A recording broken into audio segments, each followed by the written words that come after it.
News 18 বিশেষ অনুষ্ঠান ৰাইজৰ ৰায়লৈ আপোনালোকক স্বাগতম জনাইছো। 7 নং গুৱাহাটী লোকসভা সমষ্টিৰ অন্তৰ্গত 36 নং দুধনৈ বিধানসভা সমষ্টিৰ অন্তৰ্গত ডামৰা পাটপাৰাবাসীৰ ৰাইজৰ মনৰ কথা আপোনালোকক জনাম। আহকচোন শুনো ৰাইজৰ মতামত।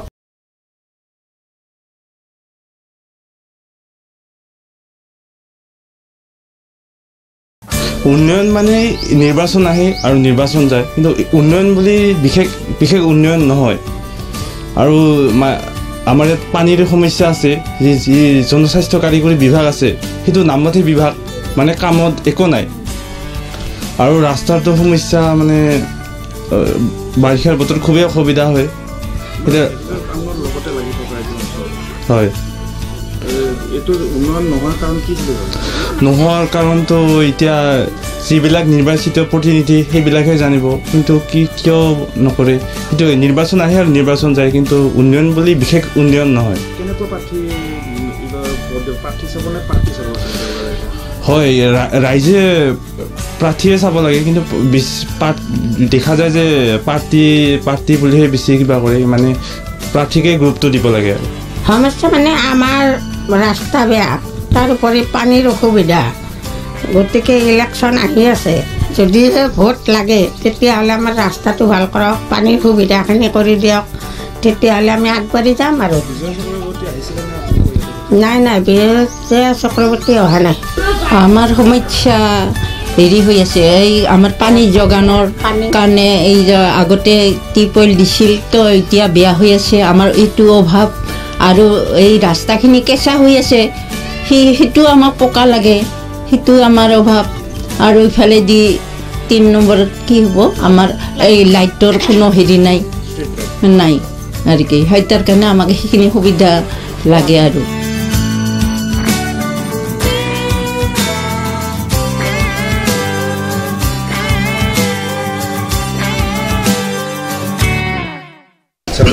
ইলেকশ্যন আহিছে, ইয়াৰ আগৰ সাংসদে আপোনালোকৰ ইয়াতে কি কাম কৰিছে, কি সমস্যা এতিয়াও আছে? আমাৰ ইয়াততো সেনেকৈ আমি দেখিব পৰা কোনো কাম কৰাই নাই, কিন্তু আমাৰ ইয়াত সমস্যাটো বহুত আছে। ইয়াত এই ৰাস্তা ঘাটটো কোনোদিন হোৱাই নাই। এই নদী ভাঙা ঘাটটো, এইটোতো স্কুলৰ ল'ৰা ছোৱালী বাৰিষা হ'লে একে পেকত লেটাং পেটাং হৈ যায়, এই একটা সমস্যা আছে। আৰু দ্বিতীয়তে এই চৈত মাহত আমি নদীৰ পানী খাই আছোঁ, পানীখিনি নদীৰ খাই আছোঁ, বালা খুন্দি খাই আছোঁ। মানে কাৰোবাৰ হঠাৎহে কুৱাত পানী আছে, দমকলগিলাতো পানী নাইকিয়া হৈ গৈছে। নাই, দিয়া নাই, দিম বুলি কথা দিয়া নাই। নাই, কোনো দিন অহা নাই। আহে যদিও সেই দুধনৈৰ পৰাই গুচি যায়, কিন্তু তেনেকৈ মিটিঙো দিয়া নাই। নাই, কোনো দিন অহা নাই। এতিয়া আকৌ নিৰ্বাচন আহিছে, আকৌ ভোট বিচাৰি আহিব মানুহ, কি ক'ব? আমি সেইটোৱেই ক'ম যে যিজন আমাৰ সাংসদ হ'ব সেইজন আহিব লাগে, আমাক দেখভাল কৰিব লাগে, আমাৰ সমস্যাবিলাক মানি ল'ব লাগে, দিব লাগে, সমাধান কৰিব লাগে। যেতিয়া ৰাস্তা ঘাট আছে বা কিছু আৰু পানী বা অন্য বহুত সমস্যা আছে, সেই সমস্যাবিলাক আমাৰ চাব লাগে, দিব লাগে। যিজন সাংসদ তাক আমি যদি ভোট দি জিতাওঁ, তেনেহ'লে সেই মানুহজন আমাৰ খবৰ ল'ব লাগিব, গাঁৱত একবাৰ আহি হ'লেও খবৰ ল'ব লাগিব। আমি এইটোৱে বিচাৰোঁ।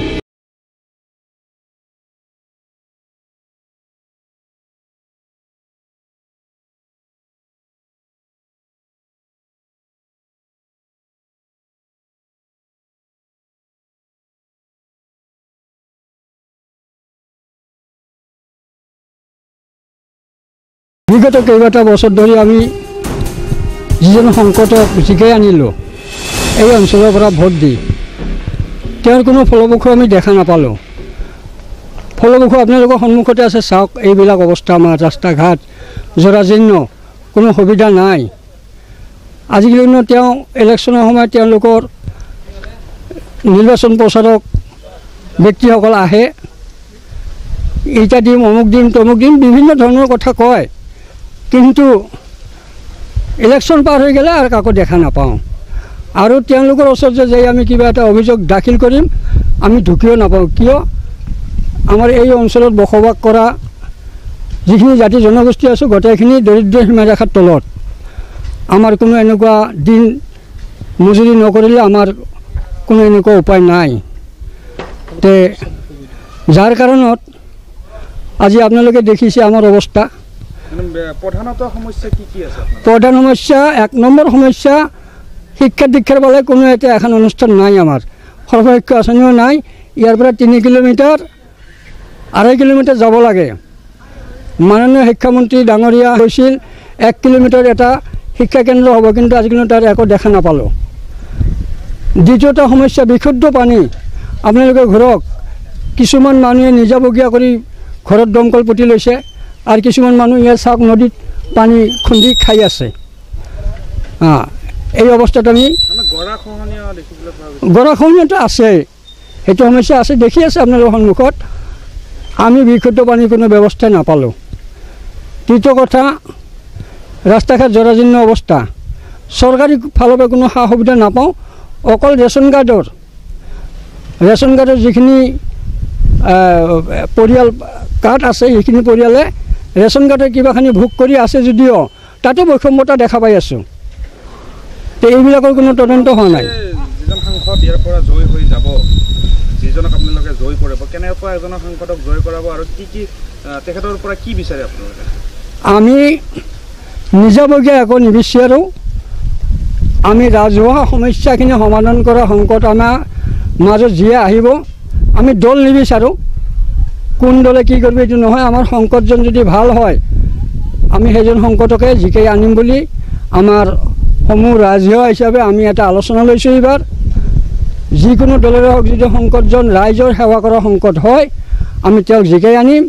আৰু এইটোৱে আমাৰ সকলো আলোচনা আছে। সকলো জাতি জনগোষ্ঠী বহি সকলো গাঁওবুঢ়াসকলক লৈ এই আলোচনা কৰিছোঁ যে এনেকুৱা সংকট নালাগে। ইলেকশ্যন সময়ত তেওঁলোকে নিৰ্বাচন প্ৰচাৰক কৰে, শেষত দেখা নাপাওঁ।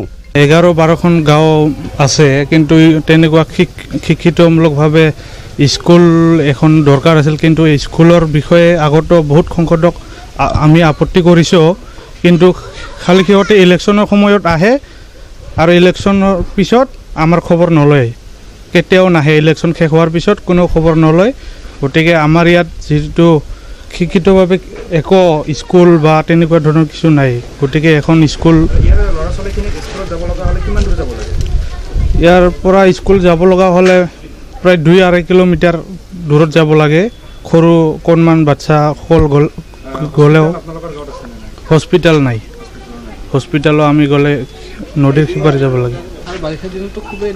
বাৰিষা দিনত মানে যিবিলাক ছাত্ৰ ছাত্ৰী, সৰু ছাত্ৰ ছাত্ৰীসকল আহে, এই পিনৰ পৰা মোটামুটি বহুত 30-40খন গাঁৱৰ ছাত্ৰ ছাত্ৰী এই ৰাস্তাৰে পাৰ হয়। গতিকে যেতিয়া নাও চলাবলগীয়া হয়, তেতিয়া বহুত ল'ৰা ছোৱালী স্কুলৰ ইউনিফৰ্ম পিন্ধি আহি আকৌ সিহঁতে ঘূৰি যাব লগা হয় ঘৰত, যিহেতু ৰাস্তা ঘাট ভাল নহয়। আৰু বোকাত পৰি কেনে জোতা মোজা সকলো মানে গোটেই ঘূৰি যাব লগা হয়। বৰ্ষা আহিছে, এই দলংখনৰ কাৰণে বিৰাট দিগদাৰী হৈ থাকে আৰু কি। দলংখনৰ কাৰণে এইখিনি যদি মানে আজিতো মই ইয়াতে 10 বছৰ মানে এনেই দেখি আছোঁ। এনেই সমস্যাটা মানে পানী দলংখন আমাৰ কমিটি আছে, কমিটি মিলি এই দলংখন কৰে আৰু মুছলিম খ্ৰীষ্টান চবেই আছে। সমস্যা ইয়াতে মেইন হৈছে খোৱা পানীৰ সমস্যা আছে। খোৱা পানী নাই ইয়াতে এখন, আৰু ৰাস্তা যিবিলাক আছে এইগিলা মানে হোৱা নাই গলিত।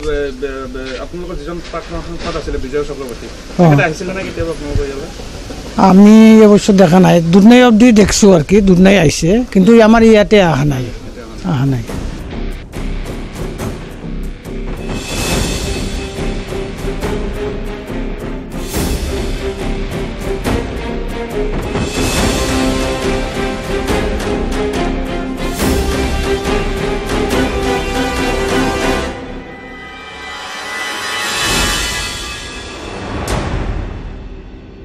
একবিংশ শতিকাৰ দিনতো আচলতে খোৱা পানীৰ ব্যৱস্থা নথকা, যাতায়াতৰ ব্যৱস্থা নথকা, শিক্ষানুষ্ঠান বা স্বাস্থ্যকেন্দ্ৰ নথকা এইখন এখন আজব গাঁও। শুনিলে ৰাইজৰ মনৰ কথা। যথেষ্ট ক্ষোভ ব্যক্ত কৰিছে এইখন গাঁৱৰ ৰাইজে। ডামৰা পাটপাৰা দুধনৈ চহৰৰ পৰা মাত্ৰ কেই কিলোমিটাৰমান নিলগত থকা এইখন গাঁও। আজি কোপতিলৈকে চৰকাৰৰ দৃষ্টি নপৰিলে, সাংসদৰ দৃষ্টি নপৰিলে এইখন গাঁৱলৈ।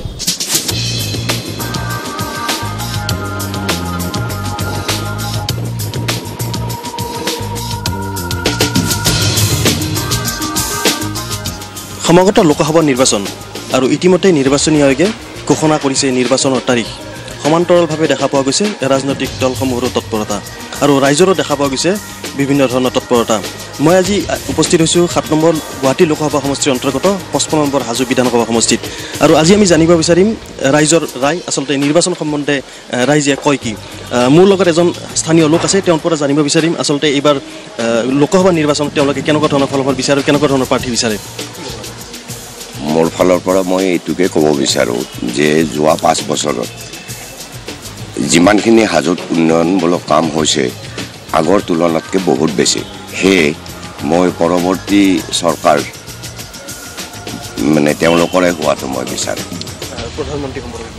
প্ৰধানমন্ত্ৰীটো নৰেন্দ্ৰ মোদীয়ে যিমানখিনি আমাক দেশক আগুৱাই নিলে বা পাকিস্তানৰ যুদ্ধৰ ক্ষেত্ৰতো যিখিনি কৰিছে সেইটো বহুতখিনি মানে ফলৱতী হোৱা বুলি ভাবোঁ আৰু মই তেখেতেই মানে দেশখন চলালে ভাল হ'ব বুলি আশা ৰাখোঁ বিগত দিনত বিজয় চক্ৰৱৰ্তী আছিলে হয় হয় হয় তেওঁৰ ফালৰ পৰা বা তেওঁ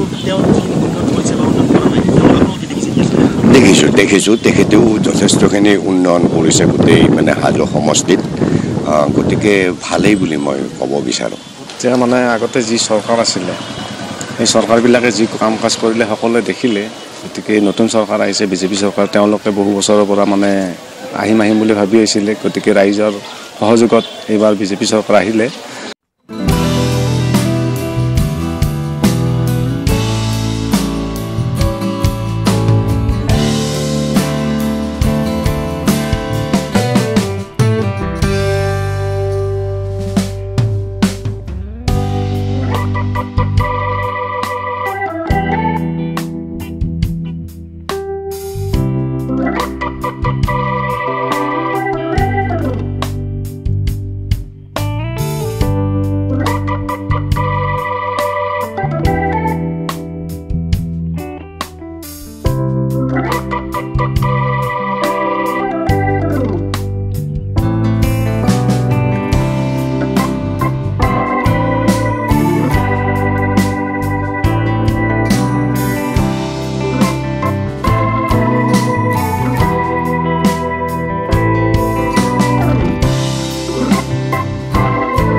আমি ভাল কেণ্ডিডেট এজন বিচাৰোঁ বিজেপিৰ প্ৰাৰ্থী কাৰণে গুৱাহাটী লোকসভা সমষ্টিৰ পৰা আমি গম পাইছোঁ মানে কন্যাজাক দিয়া বুলি, কিন্তু কন্যাজা কেনেকুৱা হ'ব কি হ'ব বিশেষটো আমি জানিব পৰা নাই। তেওঁ ফিল্ডত আহিলে আমি গম পাম। আৰু প্ৰধানমন্ত্ৰীৰ কাৰণে আমি মোদী ডাঙৰীয়াকে বিচাৰোঁ। তেখেতে প্ৰধানমন্ত্ৰী হ'লে তেওঁ ভাল নেতৃত্ব দিব। আমি বিজয়া চক্ৰৱৰ্তী ভাণ্ডৰ পৰা আমি অলপ ৰাজহুৱা অনুষ্ঠানত পাইছোঁ, গতিকে আমি নাই পোৱা বুলি ক'ব নোৱাৰোঁ। তেওঁৰ নেতৃত্ব ঠিকেই আছে আমি ক'ব গ'লে। গতিকে এইবাৰৰ নতুন নেতৃত্ব দিছে, তেওঁলোকে কি কৰিব পৰৱৰ্তী সময়তে গম পোৱা যাব। যাতে ৰাইজৰ ভাল হয়, ৰাইজৰ উন্নতি হয়। বৰ্তমান লোকসভা ইলেকশ্যন আহি আছে, এইটোৱে বিচাৰিম যাতে ৰাইজৰ ভাল হয় আৰু যিখন চৰকাৰ আহিব সেইখন চৰকাৰ যাতে ৰাইজৰ ভাল হয়, ভাল উন্নতি কৰে ৰাইজৰ, আৰু এইটোৱে বিচাৰিম। আৰু মই আৰু প্ৰধানমন্ত্ৰী হিচাপে মই কিন্তু ইয়ং হিচাপে মই ৰাহুল গান্ধীক বিচাৰিম মই, কাৰণ মোদীয়ে যিটো প্ৰতিশ্ৰুতি দিছিলে ৰাইজক সেই প্ৰতিশ্ৰুতি কিছু ৰাখিছে, কিন্তু তেখেতে চব ৰাখিব নোৱাৰিলে। সেই হিচাপে যুৱ প্ৰজন্মকো মই বিচাৰিছোঁ, মই ৰাহুল গান্ধীকে বিচাৰিম প্ৰধানমন্ত্ৰী হিচাপে। কন্যাজাৰ বিষয়ে বিশেষ সিমান নাজানো। তেখেত মেয়ৰ আছিলে, AGP দিনত তেখেত মেয়ৰ আছিলে, এইবিলাক BJP প্ৰাৰ্থী দিছে। তেওঁৰ বিষয়ে মই বিশেষ নাজানিম মই। আৰু কংগ্ৰেছতো এতিয়ালৈকে কোনো প্ৰাৰ্থীয়ে দিয়া নাই, চাই লওঁ কংগ্ৰেছৰ প্ৰাৰ্থী কাক দিয়ে, তেতিয়া দেখা যাব সময়ত। এতিয়া মানে মোদী চৰকাৰকে বিচাৰোঁ। মোদী চৰকাৰৰ দৰে চৰকাৰ হ'লে, কাৰণ মোদী বহুত কাম কৰিছে, বহুত ভাল কাম কৰিছে। মোদীৰ দৰে হ'লে ভাল পাওঁ। তেওঁৰ সুবিধা মানে মই এতিয়া মানে পথাৰত থকা মানুহ, মই পথাৰত থাকি মানে সিমান সেইটো নাজানো, কিন্তু ৰাস্তা ঘাট বহুতখিনি হৈছে আগতকৈ, আগৰ মানে চৰকাৰৰ তুলনাত বহুত ভাল হৈছে। এবাৰ নতুন প্ৰক্ষেপিত প্ৰাৰ্থী হৈছে কুইনুজা, গুৱাহাটী লোকসভা সমষ্টিৰ BJP প্ৰাৰ্থী। কেনেকুৱা ধৰণৰ আশা কৰিব? তেওঁ ভাল বুলি শুনিছোঁ, তেওঁ মানে ৰাইজৰ কাম কৰিব, তেওঁৰ মানে কৰাৰ এটা মানে ভাৱমূৰ্তি এটা থকা যেন লাগিছে।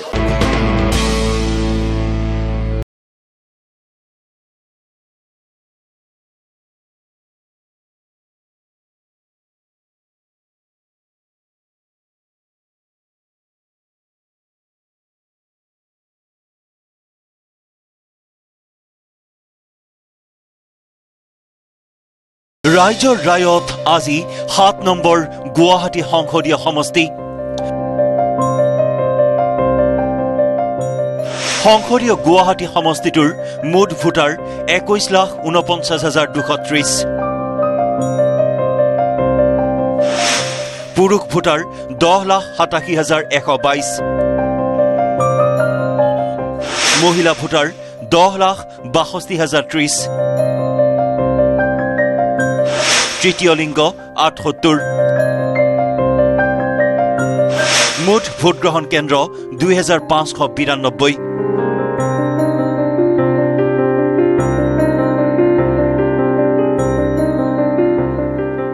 গুৱাহাটী লোকসভা সমষ্টিটোৰ অধীনস্থ বিধানসভা সমষ্টি আৰু সমষ্টিসমূহৰ ভোটাৰৰ সংখ্যা: দুধনৈ ST মুঠ ভোটাৰ 1,95,253।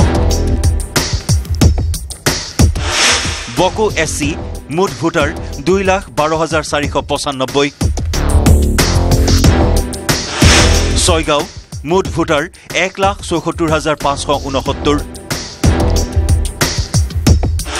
পলাশবাৰী মুঠ ভোটাৰ 1,48,354। হাজো মুঠ ভোটাৰ 1,67,348। জালুকবাৰী মুঠ ভোটাৰ 1,92,229। দিছপুৰ মুঠ ভোটাৰ 3,79,298। গুৱাহাটী পূব মুঠ ভোটাৰ 2,24,412। গুৱাহাটী পশ্চিম মুঠ ভোটাৰ 2,74,193। বৰক্ষেত্ৰী মুঠ ভোটাৰ 1,81,079। সমষ্টিটো কেতিয়া কাৰ দখলত? 1951 কংগ্ৰেছ, 1956 কংগ্ৰেছ, 1957 প্ৰজা ছ'চিয়েলিষ্ট পাৰ্টি, 1962 প্ৰজা socialist party, 1967 CPI 1971 Congress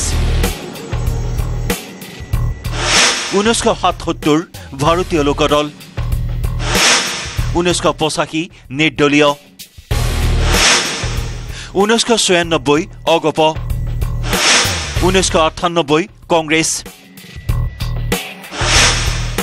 1999 BJP 2004 Congress 2009 BJP আৰু 2014 বিজেপি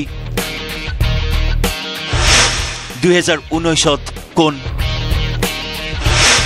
ৰাজ্যৰ 14টা সংসদীয় সমষ্টিৰ ভিতৰত অন্যতম এটা সংসদীয় সমষ্টি হৈছে 7 নং গুৱাহাটী সমষ্টিটো বিভিন্ন ধৰণৰ ভোটাৰৰ লগতে নগৰীয়া ভোটাৰৰ আধিপত্য থকা এই সমষ্টিটো এক ব্যতিক্ৰম আৰু অভিজাত সমষ্টি হিচাপে বিবেচিত হৈ আহিছে সংসদীয় গুৱাহাটী সমষ্টিটো দেশৰ বাকি সমষ্টিসমূহৰ দৰেই চলিছে নিৰ্বাচনী বতাহ কি বিচাৰে গুৱাহাটীৰ ভোটাৰে এই সমগ্ৰ তথ্যলৈ আজি আমাৰ ৰাইজৰ ৰায়ত সংসদীয় গুৱাহাটী সমষ্টি